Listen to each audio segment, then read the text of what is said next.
Si Kristo ay nagtagumpay, nalupig ang kamatayan, nagniningning ang pagkabuhay.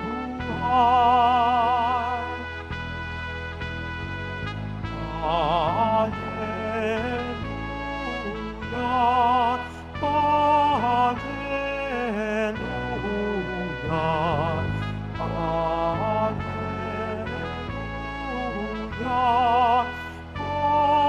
Alleluia, Alleluia, Alleluia.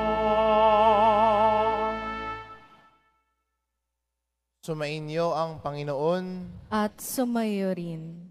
Ang mabuting balita ng Panginoon ayon kay San Marcos. Papuri sa iyo, Panginoon. Noong panong iyon muling tumawid si Jesus sa ibayo ng lawa ng Galilea. Nakasakay sa bangka. Nasa baybay pa siya ng lawa ay pinagkalipumpunan siya ng maraming tao. Dumating ang isang lalaki na nangangalang Jairo, isang tagapamahala ng sinagoga. Pagkakita kay Jesus, siya'y nagpatira pa sa kanyang paanan at ang samo. Agaw buhay po ang anak kong dalagita. Kung maaari, sumama kayo sa akin at ipatong ninyo sa kanya ang inyong kamay upang siya'y gumaling at mabuhay. Sumama naman si Jesus at sinundan siya ng napakaraming taong nagsisiksikan, ano pat halos maipit na siya. May ilang dumating mula sa bahay ni Jairo. Patay na po ang anak ninyo, sabi nila. Bakit pa ninyo aabalahin ang guro? Hindi pinansin ni Jesus ang kanilang sinabi. Sa halip ay sinabi sa tagapamahala, huwag kang mabagabag, manalig ka. At wala siyang isinama, kundi si Pedro at ang magkapatid na Santiago at Juan. Nang dumating sila sa bahay ng tagapamahala, nakita ni Jesus na gulong-gulo ang mga tao. May mga nananangis pa at nananaghoy. Pagpasok niya ay kanyang sinabi, bakit kayo nagkakagulo at nananangis? Hindi patay ang bata, natutulog lamang. Ngunit pinagtitawanan siya ng mga tao.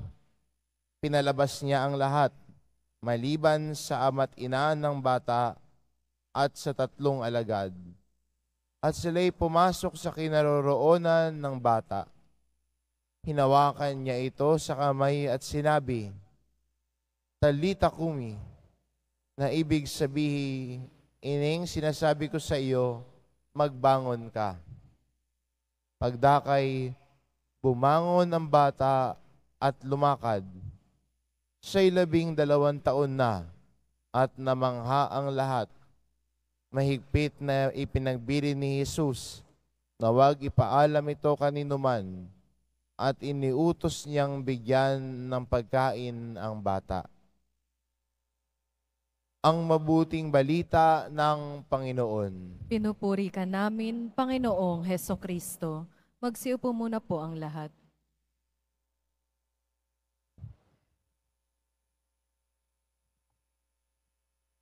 Minsan dumarating tayo sa punto na parang nawawala na tayo ng pag-asa. Ipinagdarasal mo, hindi mo pa rin nakukuha hanggang ngayon. Nawawalan ka na ng pag-asa at minsan masasabi mo na lang, tinidinig ba talaga ako ng Diyos? Naririnig ba ng Diyos sa panalangin ko? Araw-araw naman ako nagdarasal. Tuwing Biyernes at Linggo nagpupunta ako sa Quiapo. Nagdonobena ho ako. Dinirinig ng Diyos ba ang panalangin ko? At hindi niya sinasagot yung pinagdarasal ko. Sa ating ebanghelyo, may 2 tao na pwede nating sabihin nasa punto ng nawawala na sila ng pag-asa. Si Jairo lumapit kay Jesus na nagpatira pa sa harapan niya at matinding nakiusap na kung pwede ay hawakan, ipatong man lamang ni Jesus ang kamay niya doon sa kanyang anak. Si Jesus na lang ang makakapitan niya sa panahon na yun. Wala na siyang mahanapan. Wala na siyang makakapitan. Si Jesus na lamang ang kanyang huling pag-asa. Kung babasahin po natin yung long version ng Ebanghelyo, may isa rin pong babae doon sa kwento ng Ebanghelyo na 13 taon nang dinurugo. Marami nang nagtumingin sa kanya, pero imbis na gumaling, lumala pa ho yung sakit niya.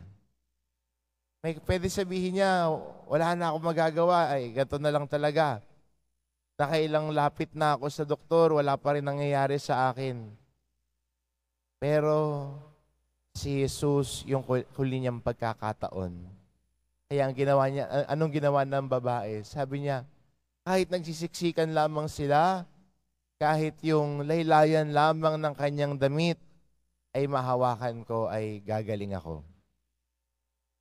Dalawang kwento ng taong masasabi nating desperado na. Wala nang makapitan, pero dahil lumapit sila kay Jesus, hindi sila nawalan ng pag-asa. Kundi tinugon ni Jesus ang pangangailangan nila. Maganda rin po para sa atin bilang Kristiyano, kanino tayo sumasalig sa ating pag-asa? Sa material na bagay ba tayo umaasa? Sa katanyagan ba?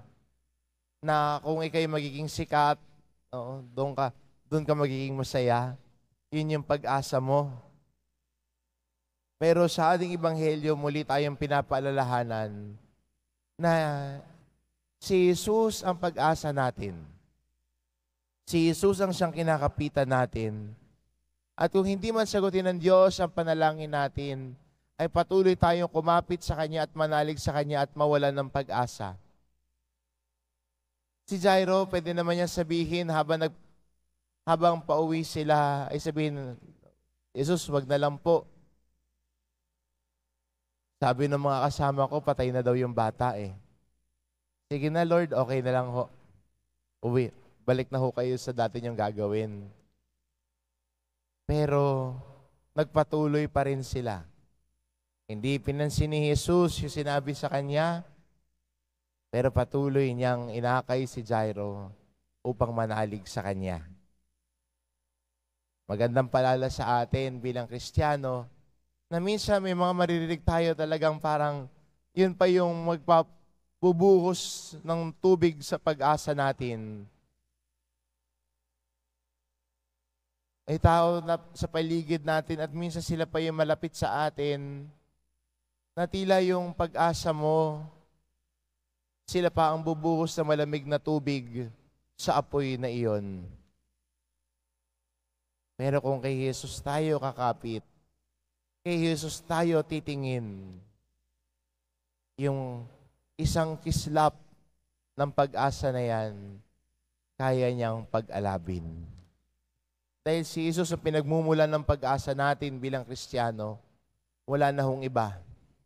Kasi kung sa iba mo ilalagay ang tila'y pag-asa mo, madali kang nakukuha sa agos ng mga opinyon ng tao. Madali ka natatangay ng mga naririnig mo at sinasabi ng tao sa paligid mo.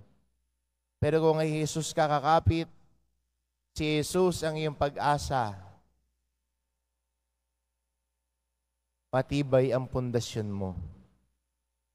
Si Jesus ang kinakapitan natin bilang Kristiyano. At ang taong kumakapit kay Jesus, kahit kailan, hindi niya bibiguin. Minsan, paghihintayin lamang niya tayo.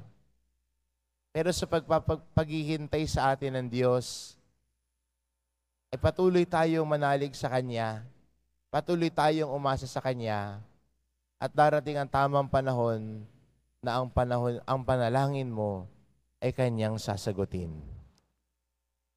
Minsan ang Diyos naman hindi niya sasagutin agad-agad eh. He will teach you to wait. He will teach you to hope more in Him. At kung tayo ay may pag-asa sa Kanya, lumalago rin tayo sa pananalig natin sa Kanya. Dahil ang taong may pananampalataya sa Diyos ay buo ang tiwala at pag-asa sa Kanya. Ito yung imbitasyon sa atin ngayon. Narinig natin sa ating ebanghelyo ang mga ito.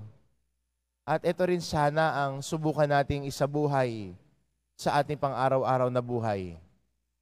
Na patuloy na palalimin ng Diyos ang pag-asa natin. Lalo na sa panahon na tingin natin imposible na ang lahat. Pero pag sa Diyos tayo tumitingin, walang imposible sa taong nananalig sa Kanya. Si Jairo at ang babaeng dinudugo, nanalig kay Jesus. Siya ang naging pag-asa nila ng kagalingan at ang taong humaharap kay Jesus, kumakapit sa Kanya, hindi bibiguin ng Diyos dahil ang Diyos ang pag-asa natin. At kaya tayo naririto. Hindi lamang dahil may kailangan tayo kay Jesus. Narito rin tayo dahil siya ang pag-asa natin, lalo na sa mga panahon na tila'y wala tayong pag-asa. Siya ang muli nagpapaalab ng pag-asa natin kung sa mga panahon na umaandap-andap na ito at tila yung nais natin ay hindi nangyayari.